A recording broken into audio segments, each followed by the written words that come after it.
गाजी सरकार की जमात थी, वो तो मेरे सरकार की जमात थी, वो तो ये शहदा की जमात थी जो चल करके वहां तशरीफ लेकर के गए थे। कहा यही थे, इसी तुरबत में आकर आराम फरमा रहे हैं। तब लोगों के सामने वक्त के बादशाह फिरोज शाह तुगलक ने कहा था, खबरदार किसी और के सह किसी और शख्सियत पर उंगली उठा लेना, लेकिन आज के बाद गाजी सरकार के शान में उंगली मत उठाना, वरना वक्त के बादशाह की तलवार होगी और तुम सब की गर्दनों का फैसला करता हुआ। फिरोज शाह की मां ने कहा था कि तुम जानते नहीं हो, अरे वो कोई और नहीं, वो गाजी सरकार और उनकी फौजें थी जो उम्मते मुस्लिमा की हिफाजत फरमाती नजर आती। मलफूजात को उठा करके देखे तो आपको पता चलेगा कि गाजी सरकार किसे कहते हैं। उठाओ मखदूम औहदुद्दीन जहांगीर सिमनानी सामानी मखदूम अशरफ की छवि के उस लताइफे अशरफी को उठा करके देखो तो आपको पता चलेगा, जिसे निजामुद्दीन शेख निजामुद्दीन यमनी ने जिसको तरतीब दिया है मलफूजाते सैयदे मखदूम सिमना, उसको उठा करके देखो तो आपको पता चलेगा कि सरकार गाजी किसे कहते हैं। शेख शरफुद्दीन याह्या मुनीरी रज़ियल्लाहु ताला से पूछा गया कि हुजूर ये बताएं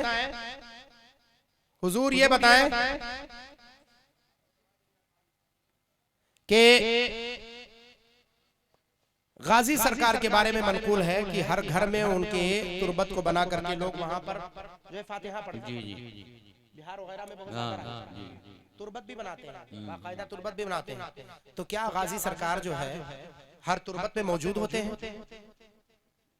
ये सवाल किया गया, टफ सवाल था। ये बिल्कुल वही है सरकार बगदाद वाली कि आका गौसे आजम सरकार 70 मुरीदों के यहाँ बैक वक्त तशरीफ लेकर गए। मालूम है शेख शरफुद्दीन याह्या मुनीरी, कहने वाला कोई आम शख्स नहीं है। ये शरफुद्दीन याह्या मुनीरी रहमतुल्लाह अलैह फरमाते हैं कि अल्लाह ताला ने मेरे मसूद गाजी को तसरुफात दिए हैं, वो जहाँ चाहे जब चाहे जितनी मर्तबा जिसके घर में आप तशरीफ रख सकते हैं,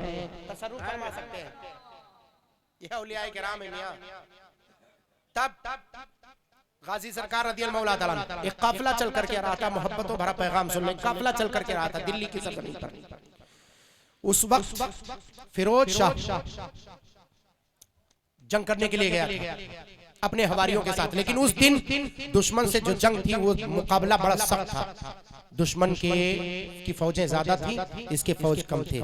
ऐन मुमकिन था कि इसे शिकस्त हो जाए, हार जाए, मैदान हाथ से चला जाए, लेकिन फिर भी गया। वक्त का बादशाह था भाई, फिरोज शाह तुगलक की बात कर रहा हूँ, फिरोज शाह की गया और जाने के बाद मैदान में अपनी कारिस्तानी जो दिखाना था दिखाया।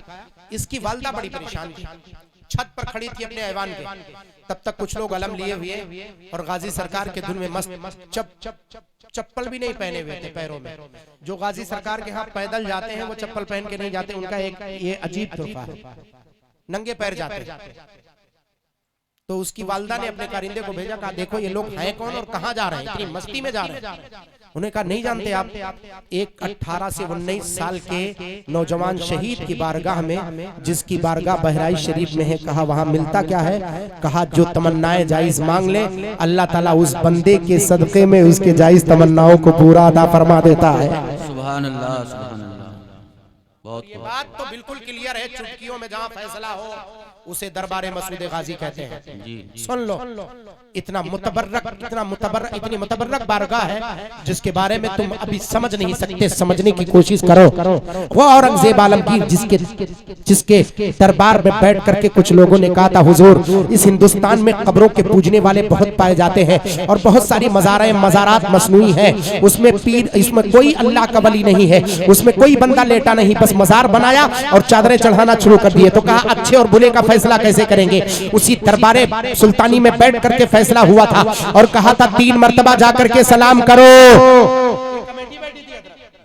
कमेटी बैठने के बाद कहा कुछ लोग तैयार किए गए 10-20 लोग, और उन लोगों में यह मामला मशूरा हुआ कि 3 मर्तबा जाकर किसी मजार के पास सलाम किया जाए। अस्सलामु अलैकुम या सय्यदी रहमतुल्लाह अलैह, अस्सलामु अलैकुम या सय्यदी रहमतुल्लाह अलैह, अस्सलामु अलैकुम या सय्यदी रहमतुल्लाह अलैह। 3 मर्तबा सलाम करो, जवाब ना मिले कब्र को ढा दो, क्योंकि अगर अल्लाह का वली होगा तो बोलेगा, जवाब देगा। 3 मर्तबा जवाब न दे कब्र डालो। ये मंशूरात जियो पास हुआ, मुहर लगाई गई, दिल्ली से लोग चले और दिल्ली से चलो तो दिल्ली ही में और दिल्ली के साहिब कश बुजुर्ग के दरबार पे गए। सबसे पहले कहा जिनकी विलायत हमारे नजदीक मुसल्लम है उनके दरबार में चलो। वो दस्ता जो चला, वो लोग जो चले, कहा जिनको हम वली मानते हैं, जानते हैं कि हाँ वो साहिब मजार साहिब कश बुजुर्ग है, उनके यहाँ सबसे पहले चलते। गए वहां पहुंचे, घोड़े पर बैठे, सलाम किया पहली मर्तबा, सलाम का जवाब नहीं आया। महवे हैरत है का इनको तो हम ही जानते हैं, हमने इनके जाहिरी जिंदगी को भी देखा और बातनी जिंदगी को भी जानते हैं। दूसरी मर्तबा सलाम किया, जवाब नहीं आया। महवे हैरत है। तो किसी ने कहा ऐसे नहीं, घोड़े से नीचे उतरो, अल्लाह के वली का मजार है, अदब के साथ हाजिरी दो तो सलाम का जवाब आएगा, वरना तुम जैसे निठुल्लों का जवाब नहीं मिलता। ऐसे ही निठुल्ले जो है जाते हैं और कहते हैं ये क्या देने वाले हैं, तो जो निठुल्ला होकर के जाते हैं उन्हें मिलेगा क्या? जो आशिक बन करके जाता है वो अपना दामन पूरा भर करके का नीचे उतार। घोड़े से नीचे उतरे, अदब से कहा अस्सलाम वालेकुम या सय्यदी रहमतुल्लाह अलैह। एक चांस था, तीसरी मर्तबा आखिरी चांस था, तीसरी मर्तबा अदब से सलाम किया। तुरबत अनवर से आवाज आई वालेकुम अस्सलाम व रहमतुल्लाहि व बरकातहू। कहो कहना क्या का हुजूर सिर्फ एक मशवरा लेना है। कहा अब तक सलाम का जवाब आपने क्यों नहीं दिया था? कहा तुम जानते क्या हो कि विलायत दरबारे विलायत का अदब क्या है? घोड़े पर बैठ करके सलाम करोगे तो तुम्हें जवाब मिलेगा, पहले आओ बारगाह में अदब को हासिल करो और अदब के जा और अदब के दुर्फे में बैठ करके तब जवाब मिलेगा। ठीक है, लेकिन एक बात बताएं, एक मुसव्वदा मंशूर हुआ, मुबय्यज़ा तैयार हुआ, मोहर लगाई गई, किसी मजार पर जाओ 3 मर्तबा सलाम करो, जवाब ना मिले तो ढा दो। तो कहा अगर इसकी हकीकत को जानना है तो सबसे पहले कहीं और मत जाओ, बहराइच शरीफ चले जाओ। जलाली बारगाह में भेजा, कब बहराइच शरीफ जाओ। दिल्ली से दस्ता चलकर बहराइच आया। जब दिल्ली से दस्ता सिर्फ इसलिए कि मजारात होते हैं, क्या उनमें औलियाए किराम होते हैं कि नहीं होते? दिल्ली की सरजमीन से चलकर के दरबार गाजी में पहुंचे और यही जो जंजीरी गेट आप देख रहे हैं, इससे पहले वो घोड़े पर सवार दस्ता था, घोड़े से नीचे नहीं उतरा था और जंजीरी गेट तक पहुंच गए थे। तब तक अंदर से आवाज आई थी, गाजी सरकार की नहीं, उनके दीवाना की। कौन? जिसे सिकंदर दीवाना कहते हैं, जो सिलसिले अदहामिया से ताल्लुक रखते थे, जिनका सर हमेशा मुड़ा हुआ होता था, पैर में कुछ नहीं पहनते थे, हाथ में सिर्फ लाठी होती थी, बदन आधे का आजादा हिस्सा खुला रहता, सिर्फ सतरे औरत छुपा रहता था, बस उसके सिवा बदन पे कपड़े नहीं, पैरों के नीचे चप्पल नहीं, हाथ में एक छोटा होता था और सर पर कुछ नहीं। गाजी सरकार के घोड़े के लगाम को पकड़ने वाली शख्सियत का नाम सिकंदर दीवाना है। उठाओ तारीख, उठा करके देखो आप। वहीं से आवाज आई, ए घोड़सवारों, खबरदार घोड़े से नीचे उतरो, तुम्हें पता नहीं किस दरबार में आए हो। होश के नाखून लो, तुम्हें पता नहीं किस दरबार में आए हो। का मतलब कहा घोड़े से नीचे उतर आओ, वरना जो बादशाहत देना जानता है वो बादशाहत छीनना भी जानता है। घोड़े से नीचे उतरे तो कांप रहे थे। गाजी सरकार के दरबार में हाजिरी दिया और वापस पलटे। कहा अब ये हमारी बिसात नहीं, ये हमारी मजाल नहीं, अब हम ये नहीं कर सकते। वापस पलट के गए, बादशाह के पास पहुंचे। कहा अभी तुमने देखा क्या है? देखना है तो गाजी सरकार के दयार को देखो। वो बादशाह पहुंचा दिल्ली की सरजमीन पर, जंग के मैदान में। तो माँ ने कहा ठीक है, मैं भी आज मिन्नत मानती हूँ। उसी छत पे खड़े होकर उसने मिन्नत मानी थी कि सैयद सालार मसूद गाजी, आपके 19 साल जवानी के का सदका ये आज बूढ़ी माँ मानती है, मेरा बेटा आज मैदान जंग में गया है, आप मदद फरमाएं अल्लाह तबारक व तआला की जानिब से। मेरा बेटा आज अगर फतेहयाब होकर के आया तो आपके तुरबत पे मैं घर में दाखिल होने से पहले आपके यहाँ मजार पर फातिहा पढ़ने जरूर भेजूंगी। मिन्नत मान ली। अब वक्त का फिरोज बादशाह फिरोज मैदान जंग में है। जुहर के बाद पासा पलटा, दुश्मन गालिब होने लगे। ये था कि अब बादशाह हार जाएगा, अभी इसकी फौजें पीछे हटने वाली है। तब तक क्या देखा कि कुछ ऐसे घुड़सवार हैं जिनके जो सफेद पोश है, हाथों में चमकती तलवार है, अपने घोड़े पर सवार है, लेकिन उनके कंधे पर सर नहीं है। उनके कंधों पर सर नहीं है, वो तलवार को मियान से निकाले हुए मैदान में आ रहे हो। दुश्मनों को क्या देख रहे हैं कि यके बाद दीगरे सर कलम होते चले जा रहे हैं। दुश्मन पीछे हटता चला जा रहा है। थोड़ी ही देर में उस वक्त के सुल्तान का झंडा वहां पर गड़ता हुआ नजर आ रहा था। फतेहयाबी होकर के वापस पलटे तो माँ दरवाजे पर खड़ी इंतजार कर रही थी। माँ के पास पहुंचे तो माँ ने पूछा आखिर कैफियत बताओ। कहा मैं आज की कैफियत कैसे बताऊं, मुझे तो खुद ही नहीं पता कि आखिर मामला क्या हुआ। जोहर के बाद का वक्त था कि हम लोग पसपा हो रहे थे, पीछे पलट रहे थे, हमारी फौजें पीछे पलट रही थी। अब शिकस्त हो कि तब शिकस्त हो, अब हार हो कि तब हार हो। तब तक हम लोगों ने कुछ घोड़सवार को देखा था, वो सफेद पोश थे, उनके कंधे के ऊपर सर नहीं थे लेकिन चमकती तलवारें थी। अरे तह तह कर दिया था दुश्मनों को। हमने देखा वो कैफियत। फिर थोड़ी देर के बाद हमारी निगाहों ने क्या देखा कि वो जो घोड़सवार आए थे वो निगाहों से रोपोश हो गए। किस रास्ते से कहां चले गए ये किसी को पता नहीं चला। पक्के मौके सुल्तान की मां ने कहा था, फिरोज शाह की मां ने कहा था कि तुम जानते नहीं हो, अरे वो कोई और नहीं, वो गाजी सरकार और उनकी फौजें थी जो उम्मते मुस्लिमा की हिफाजत फरमाती नजर आती। नारे तकबीर, नारे रिसालत। ये कैफियत गाजी सरकार के उस तुर्बत अनवर की है। चल करके वक्त का बादशाह चल करके आया, दरवाजे में दाखिल नहीं होने दिया माने, कहा जाओ फातिहा पढ़ करके आओ। जब फातिहा पढ़ने के लिए बहराइच शरीफ की सरजमीन पर पहुंचा तो वही छावनी आपने देखा होगा। अब बाहर से जाते हैं टोल टैक्स वाले रास्ते से, आप अंदर से जाएंगे तो जहां से आपका दरबारे गाजी की तरफ जाना होगा वही छावनी, वहां से गुजर हुआ। तो वहां पर पहुंचने के बाद कुछ लोगों ने कान में डाल दिया, थे ऐसे लोग, नाम नहीं लूंगा समझ जाओगे, थोड़ा पैजामा ऊंचा था बस, समझ गए। कहा बादशाह हो, चल करके आए हो दिल्ली से, फातिहा पढ़ने जा रहे हो, सनद हो जाएगी। कहा तब, कहा जहां मजार है गाजी सरकार की, जहां जो जियारत करवाते वहां मजार नहीं है, कब्र शरीफ कहीं और है, जियारत कहीं और करवाते। कहा अब लो, इतनी दूर से मैं चलकर फातिहा पढ़ने आया हूं, अभी मजारे क्लियर नहीं कि मजार है का, मजारी क्लियर नहीं कहा, अब क्या होगा। का मजारी क्लियर नहीं है, कहा इसी बात है। कहा हाँ, तो कहा मुझे किसी साहिब कश बुजुर्ग के पास लेकर चलो, किसी बुजुर्ग के पास। तो कहा बुजुर्ग के पास, कहा या तो वैसा कोई नहीं है, एक बंदा है सैयदना अमीर माह अबुल फद्ल अमीर माह रहमतुल्लाह ताला अलैह, जिनका मजार शरीफ चांदपुरा महल्ले में है, चांदपुरा में। जब कभी जाए चांदपुरा में, वही छावनी से आगे बढ़ेंगे, वही मुसाफिर खाने से होकर के गुजरेंगे, वही मज़ार पाक है। अमीर माह रहमतुल्लाह ताला अलैह के, अमीर माह रहमतुल्लाह अलैह के मज़ार पाक के पास एक पत्थर आज भी है, आज भी एक पत्थर रखा हुआ है, उस पर उंगली रख करके कोई झूठी कसम नहीं खा सकता। कोई चोर चोरी करे और उसे आप पकड़ के ले जाए, कोई इस पत्थर पर उंगली रख करके कसम खा लो, नहीं खा सकता। अगर वो खाएगा तो उसे फौरन कोई ना कोई अटैक हो जाएगा। वो कैफियत है उस मज़ार पाक की। बहराइच शरीफ को समझते क्या हो कि बहराइच है क्या, वो गाजी सरकार के दीवाने थे, गाजी सरकार के परवरदा थे।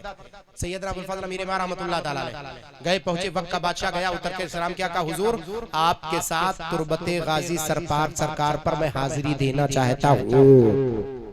आपके साथ, ये नहीं कहा कि मुझे नहीं पता कि मजार है कहाँ का, बस ये जाएंगे, बस मामला क्लियर हो जाएगा।